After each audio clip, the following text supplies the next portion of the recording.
Assalamualaikum warahmatullahi wabarakatuh. Halo semuanya, perkenalkan nama saya Desi Nurlena Tutami dari kelas 11B. Nah, pada video kali ini saya akan mereview salah satu novel karya Terelie. Teman-teman penasaran tidak? Apa sih novelnya? Simak terus video ini ya.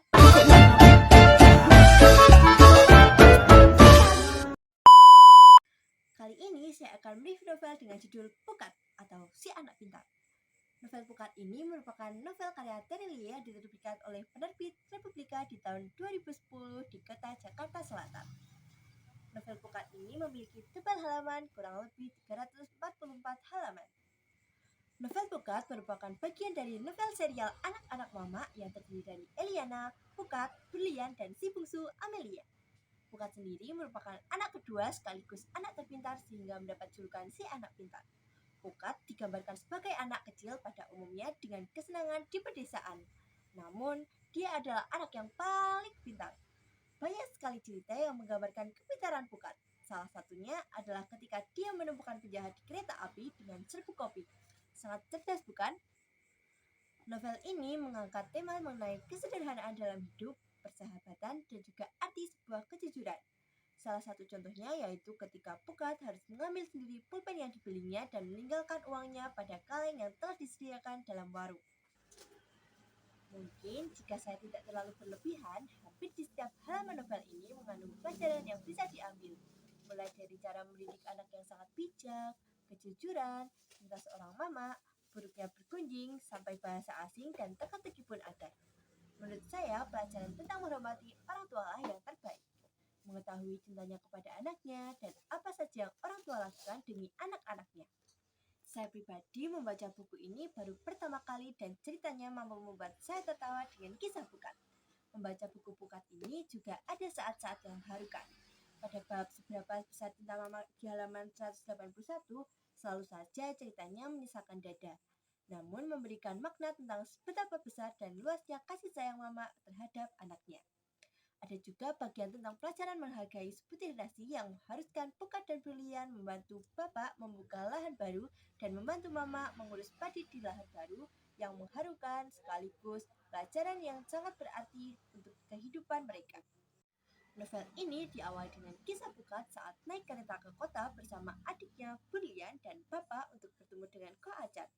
Kereta tersebut harus melalui terowongan yang gelap dan rentan terjadinya perampokan. Di tengah terowongan, kereta yang mereka tumpangi dihadang oleh perampok. Dengan kepintaran Pukat, ia melemparkan bubuk kopi pada sepatu dan celana perampok. Karena bubuk itulah, polisi mengidentifikasi perampok saat diperiksa polisi di stasiun kota sebelum semuanya turun. Nah, ada juga cerita tentang persahabatan antara Pukat dan Laju yang tergolong unik. Walaupun mereka satu sekolah dan bersahabat, namun ternyata juga sering mengolok-olok satu sama lain. Salah satunya tentang sio masing-masing. Hal itu membuat keduanya tidak bertegur sapa selama beberapa bulan sampai akhirnya bertemu saat acara waklihan dan mereka kembali berbaikan. Pada satu bagian lain diceritakan tentang kejujuran Pukat saat berbelanja di warung ketika sang pemilik tidak ada di tempat. Saat itu tinta pulpen Pukat telah habis saat di tengah waktu ulangan. Pukat bergegas pergi ke warung Bu Ahmad, namun warungnya tutup dan Ibu Ahmad menyuruh Pukat untuk membuka warungnya dan meletakkan uangnya di kaleng. Dia lalu mengambil sebuah pulpen lalu meletakkan uang ke dalam kaleng yang disediakan oleh Ibu Ahmad. Kemudian ada satu masa ketika kampung Pukat dilanda banjir lalu dia ingat bahwa Raju berada di kawasan banjir tersebut. Dia berusaha mencari tahu di mana Raju. Namun, Pukat mendengar kabar bahwa sahabatnya tersebut tidak dapat ditemukan. Ini merupakan salah satu momen sedih dalam novel ini. Walaupun cerdas dan pintar, Pukat ternyata juga sering melawan pada orang tuanya. Seperti tidak sarapan sebelum sekolah karena bosan dengan menu yang selalu nasi putih diberi kecap. Dia juga pernah tidak melaksanakan tugas dari kerja membantu mama di ladang kopi dan memilih menonton kartun. Hal ini membuat mama kesal dan menghukumnya tidur di luar rumah selama satu malam. Pukat sempat merasa mama tak sayang padanya. Namun, hal itu langsung terbantahkan setelah mama berusaha merawatnya saat sakit akibat tidur di luar rumah. Sejak itu, Pukat berusaha untuk lebih patuh pada mama. Ada teka-teki menarik dari Wayati yang disajikan dari cerita ini, di mana ketika Pukat sudah dewasa dan menempuh pendidikan di Belanda, namun ia baru terpikirkan tentang jawaban dari teka-teki tersebut. Saat Pukat memutuskan untuk mudik ke kampung halaman, dia bertemu kembali dengan Raju yang pernah dikabarkan hilang saat banjir dulu, dan ia mengenakan seragam penerbang angkatan udara. Sungguh menarik sekali bukan jalan ceritanya? Nah, kelebihan dari novel ini adalah novel ini mampu menyampaikan setiap pesan yang tersirat kepada pembaca melalui kata-katanya yang mengalir dan mudah untuk dipahami.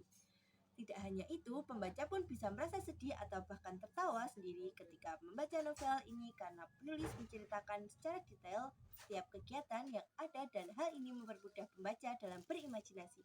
Selain itu, novel ini sangat cocok bagi semua umur baik tua maupun muda sehingga dapat dijadikan bacaan bagi semua anggota keluarga.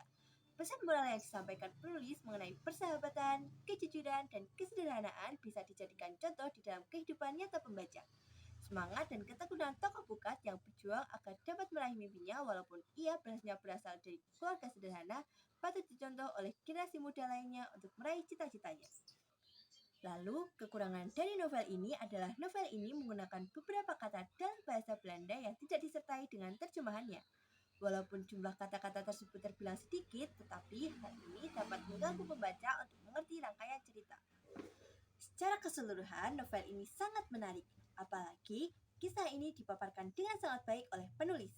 Bahasanya mudah dipahami dan kejadian-kejadian yang ada pun hampir sama dengan keseharian kita. Secara tidak langsung, dalam novel ini kita bisa menemukan nasihat penting tentang arti kejujuran, selalu bersikap baik kepada sesama, menghormati orang tua, setia kawan, rajin sekolah, saling menyayangi antar sesama, memiliki cita-cita tinggi, dan lain sebagainya. Nah teman-teman, itu dia sedikit ulasan dari novel Pukat karya Terry Lee. Sangat menarik bukan? Kalian harus baca novel ini sekali seumur hidup karena sayang sekali jika kalian tidak membacanya. Mungkin itu saja dari saya. Apabila ada kesalahan kata, saya mohon maaf. Wassalamualaikum warahmatullahi wabarakatuh. Bye-bye.